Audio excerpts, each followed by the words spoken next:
우리가 너무나 잘 아는 말씀이죠. 베드로의 신앙의 고백과 그리고 예수님의 책망에 대한 말씀이 들어있는데, 오늘의 본문에 예수께서는 예수 본인이 그리스도이심을 너무나 잘 아시는 분이죠. 당사자니까. 그리고 이 사실에 대하여 이미 제자들에게와 많은 무리들 앞에서 가르치신 바가 있습니다. 그러면서 이제 자신이 그리스도가 되심을 제자들이 믿기를 원하셨어요. 그래서 먼저는 사람들이 인자를 누구라고 하느냐라고 질문을 하면서 제자들에게 관심을 갖게 하죠. 내가 누구인가에 대하여.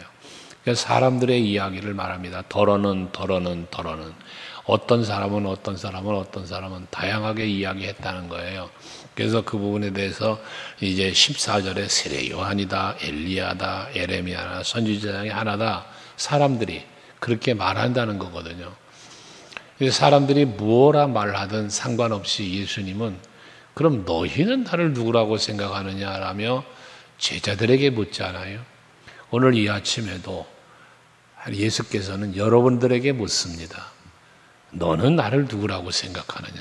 또는 너는 나를 누구라고 믿느냐라는 것입니다.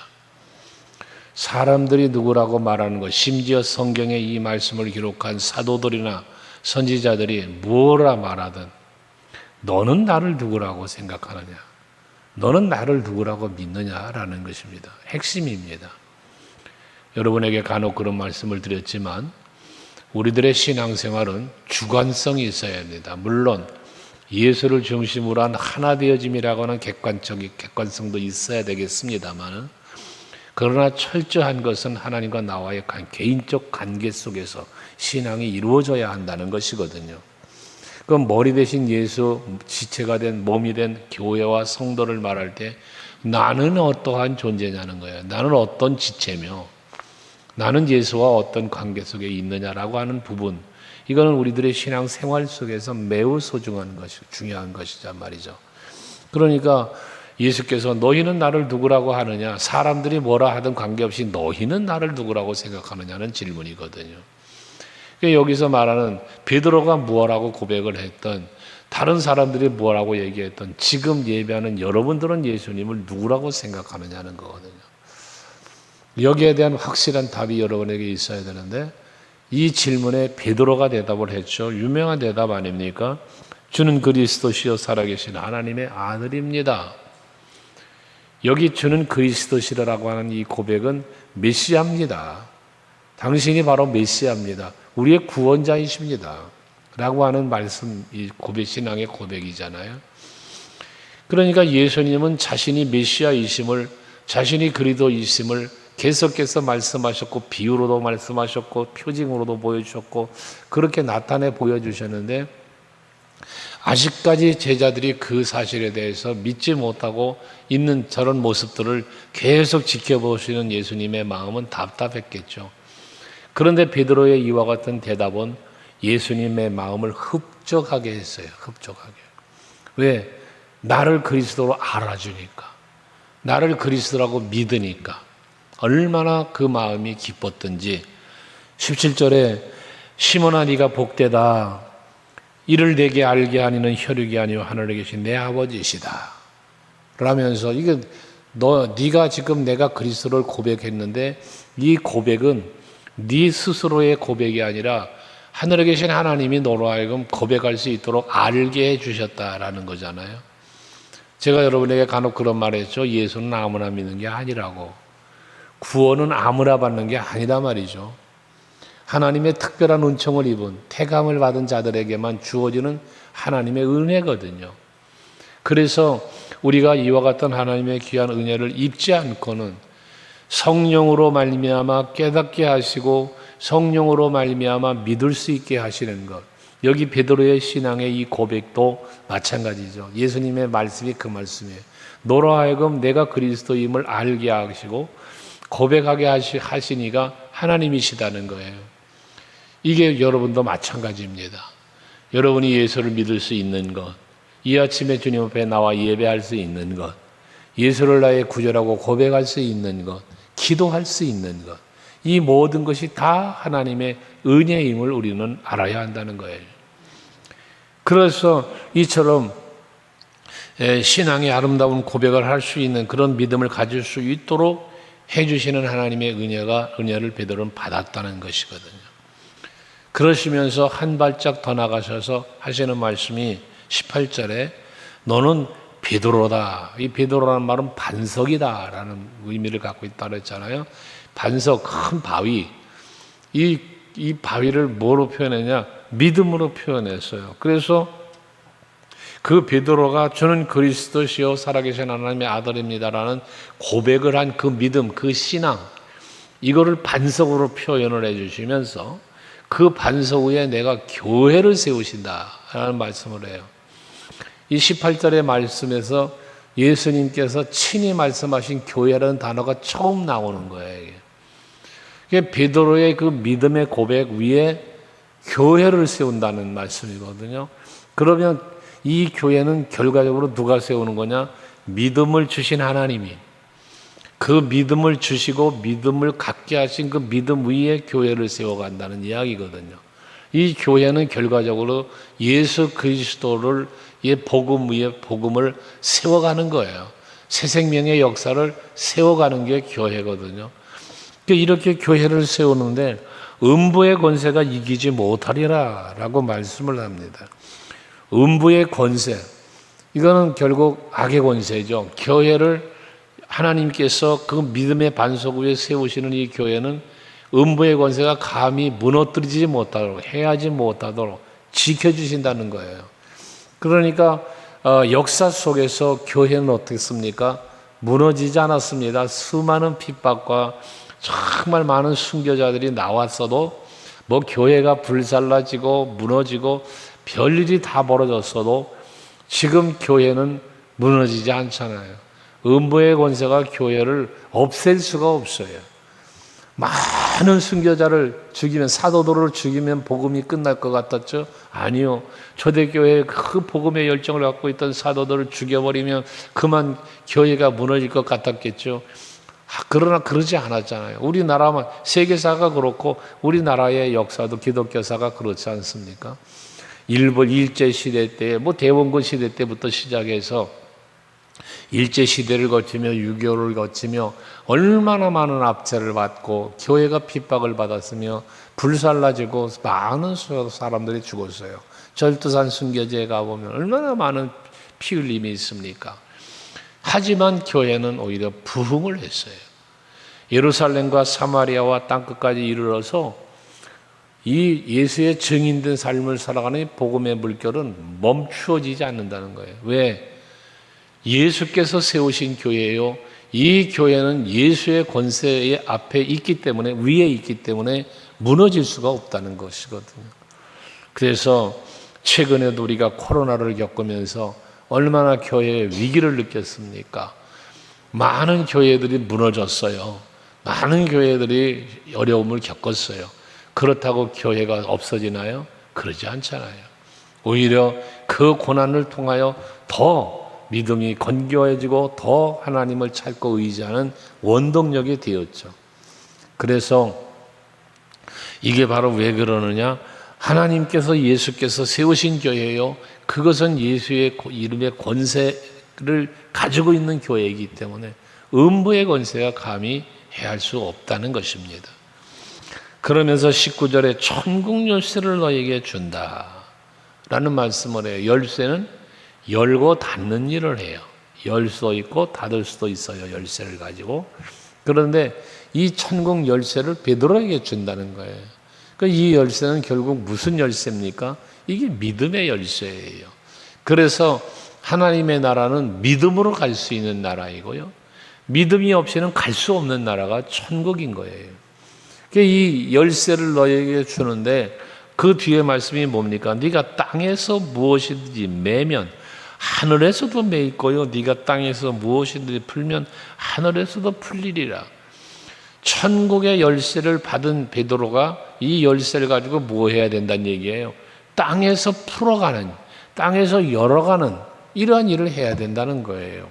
다시 말해 이 말은 네가 땅에서 매여서 하늘을 바라보지 못하고 천국의 소망을 잃어버리면 너는 땅에 사는 존재밖에 될 수 없겠지만, 땅에 매이지 않고 땅의 것은 풀어버리고 땅의 것은 죽어버리고 땅의 것은 내려놓고 그리고 하늘의 것을 바라보면 너는 천국을 누리는 자가 될 것이라는 말씀이에요. 그래서 제자들이 왜 묻습니다마는 천국이 어디 있는가 물을 때 예수님은 네 마음에 있다라는 말씀을 하시잖아요. 그러니까 천국의 누림이 어디 있어요? 우리 마음에서부터 천국의 누림이 시작되는데, 이 마음속의 누림이 무엇으로부터 출발돼요? 믿음으로부터 출발이 된단 말이에요. 내가 예수를 믿고 구주로 믿고 내가 하나님의 나라를 믿을 때에 그 믿음이 나로 하여금 천국을 누리게 해준다는 거예요. 그래서 감사는 누림이라는 말씀도 여러분에게 드리는 건데, 하나님의 은혜를 내가 은혜로 알 때에 그 은혜를 은혜로 알면 뭐가 나와? 당연히 감사가 나오죠. 그 감사가 곧 누림이 되는 거예요. 천국의 열쇠는 믿음인 게 이유가 거기에 있는 것입니다. 오늘도 여러분들이 믿음으로 사시면 여러분은 천국을 누리는 하루가 될 것입니다. 그러나 그 믿음이 연약해지고 믿음이 사라져 버리면 여러분은 오늘 하루가 지옥이 될 수도 있어요. 그러므로 땅에 매이지 마시고 땅의 것은 풀어버리고 하늘에 붙잡힐 수 있는, 주의 손에 붙잡힐 수 있는 여러분들이 되시기를 바랍니다. 그러면서 20절에 이에 제자들에게 경고하사 자기가 그리스도인 것을 아무에게도 이르지 말라 하시니라 라고 말씀을 하시네요. 내가 그리스도라는 사실을 제자들에게는 알게 하시고 다른 이들에게는 알지 못하게 하셨다. 이거 왜 이럴까요? 아시는 거예요. 예수님은 이 제자들이 아직까지 성령을 받지 않았기 때문에, 확실한 성령에 붙잡힌 자들이 아직 안 되어 있기 때문에, 그런 상태로 사람들에게 말했을 때에 자신들도 불확실한데 누군가에게 이 사실을 갖다 증언하며 말할 수 있겠습니까? 안 되는 거거든요. 이어진 것들이 다 사건들이 그렇잖아요. 결과적인 걸 우린 결과를 아니까. 마가다라 방에서 성령을 받고 나서야 달라진 거 아니에요? 그러니까 예수님은 그때까지는 잠잠하기를, 사람들에게 말하지 않기를 바라셨다는 말씀이거든요. 여러분, 정말 여러분이 예수를 나의 구주로 믿는 것 중요해요. 그 다음 단계가 뭐가 돼야 돼요? 전해야 되잖아요. 예수는 나의 구주시라고.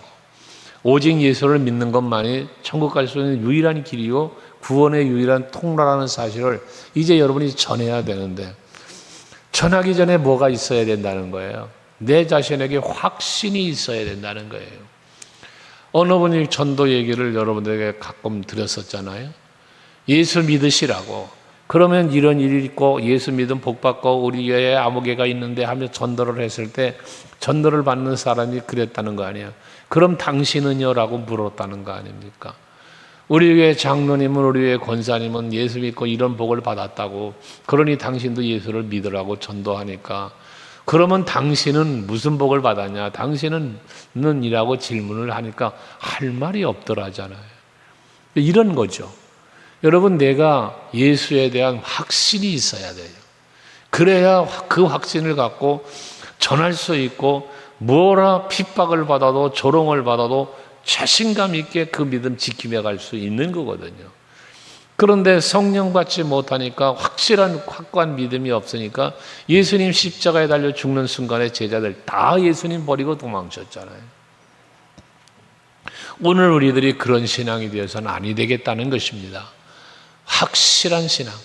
그래서 누가 뭐래도 예수님은 나의 구주시고 천국 가는 길은 오직 예수밖에 없다고 자신감 있게, 독선적이다, 너는 예수밖에 모른다, 여러 가지 조롱과 핍박을 받을 수 있을지 모르나 그래도 예수 외에는 길이 없다, 자신 있게 말할 수 있는 여러분들이 되셔야 하고, 그렇게 되려니까 내 자신이 확실하게 예수 외에는 답이 없음을 믿고 따라가야 된다는 거거든요. 그러면서 21절 이하에는 이때로부터라고 그랬어요. 이때로부터, 베드로의 그러한 신앙 고백을 들은 때로부터거든요. 이제 드디어 네가 내가 누군지를 아는구나. 드디어 너희가 내가 메시아요 그리스도임을 아는구나. 믿었다는 거예요. 기대했다는 거거든요. 그리고 예수께서 가서 고난당하고 죽이심을 당하고 사흘 후에 다시 살아나야 될 것에 대해서 비로소 나타내셨다라고 말해요. 제자들에게 비로소 나타내셨다. 제자들을 믿은 거예요. 이 정도 신앙 고백할 정도면 내가 십자가에 죽고 부활할 것에 대해서 이야기를 해도 이들이 그것을 받아들일 것이고 믿음으로 받아들일 것이고 또 따를 것이다라는 그러한 신뢰죠. 제자들에 대한 신뢰, 기대감. 그걸 말을 했을 때 베드로가 예수를 붙들고 항변을 했다잖아요.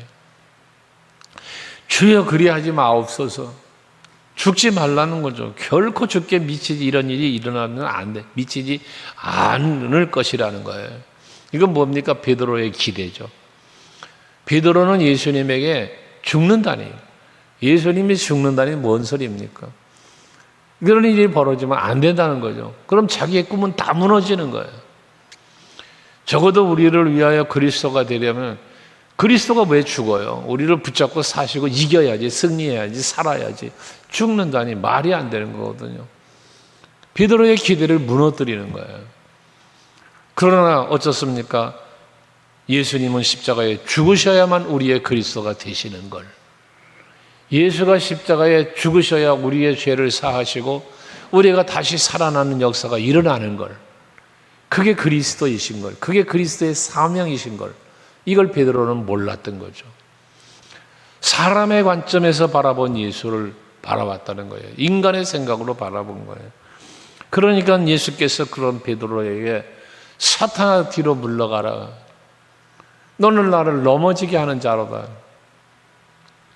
라고 말하면서 중요한 말씀을 하시죠. 네가 하나님의 일을 생각하지 않고 도리어 사람의 일을 생각하는도다.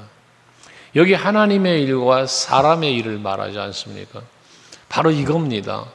우리가 신앙생활을 하면서 많은 부분 하나님의 일을 생각하기보다 사람의 일, 나의 일을 생각하는 경우가 많습니다. 그래서 우리가 기도를 해도 내가 바라고 원하는 걸 앞에 놓고 하나님 이걸 도와주세요. 예요. 이 사람의 일이거든요. 나의 일이거든요. 하나님이 계획하시고 하나님이 이루시고자 하는 하나님의 뜻을 헤아리고 하나님의 나를 향한 하나님의 마음과 하나님이 나를 향하여 이루고자 하시는 것이 무엇일까?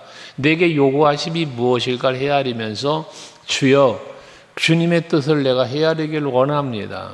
오늘 예배 전에 음악 찬양이 흘러나오는 중에 주님의 뜻을 이루소서라는 곡이 흘러나왔는데 그렇습니다. 그게 바로 우리들의 기도의 제목이 되어야 하고 또 그것이 우리의 신앙생활의 하나의 어떤 원칙이어야 되는 거죠.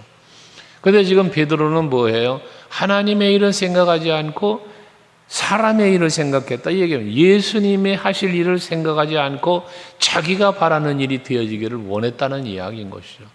그러니까 결과적으로 뭐가 사탄이 되어버렸어요. 그러면 여기서 대조적인 게 뭐냐 하면 하나님이 너에게 내가 그리스도임을 알게 해주셨다고 그랬잖아요. 하나님은 우리가 하나님이 하시는 일, 그리스도가 해야 할 일을 알게 하시고 믿게 하시고 따르게 하시지만 사탄은 그 일을 반대하고 하나님의 일을 잊어버리고 사람의 일에 매여 땅에 매여 살도록 이끌어가는 게 사탄이 하는 일이라는 거예요. 이게 바요나 시몬아 네가 복되다라고 칭찬을 받았던 베드로가 사탄아 내 뒤로 물러가라고 꾸지람을 받았다는 것이거든요. 우리가 한 순간순간 하나님의 사람으로 살아갈 수 있고 때로는 사탄의 사람으로 살아갈 수도 있음을 보여주는 거예요. 그러니까 이러한 모든 사단의 계계를 간계와 미혹과 유혹을 우리는 발견할 수 있고 대적하고 물리칠 수 있는 우리들이 되어야 한다는 거죠. 이걸 하지 못하면 우리는 늘 사단에 붙잡힌 종로로 타는 삶을 살 수밖에 없게 되어지는 거예요. 그래서 예수께서는 누구든지 나를 따라오든 자기 부인하고 자기 십자가를 지고 따라오라 라고 말씀하면서 누구든지 제 목숨을 구하고자 하면 잃을 것이고 누구든지 나를 위하여 제 목숨을 잃으면 찾으리라. 베드로는 지금 뭐 한 거예요?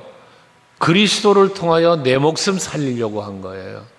그리스도를 통하여 자기의 세상의 육체적인 삶의 누림을 생각했던 거예요. 그런 사람은 잃을 것이고 이걸 잃어버릴 것이라는 거거든요. 그러나 예수께서 그리스도의 사역을 감당하기 위하여 십자가에 지고 죽으신다면 나도 주를 따라 죽겠다라고 그러면서 주를 따라갈 수 있는 이러한 우리들의 신앙이 될 때 예수께서 십자가를 지신 후 부활하신 것처럼 다시 사는 역사가 일어나게 되어진다는 것이거든요.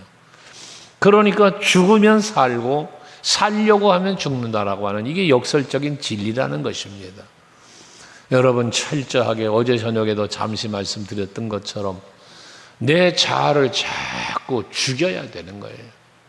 내 판단, 내 생각, 나의 계획, 나의 뜻을 자꾸 내려놓아야 돼요.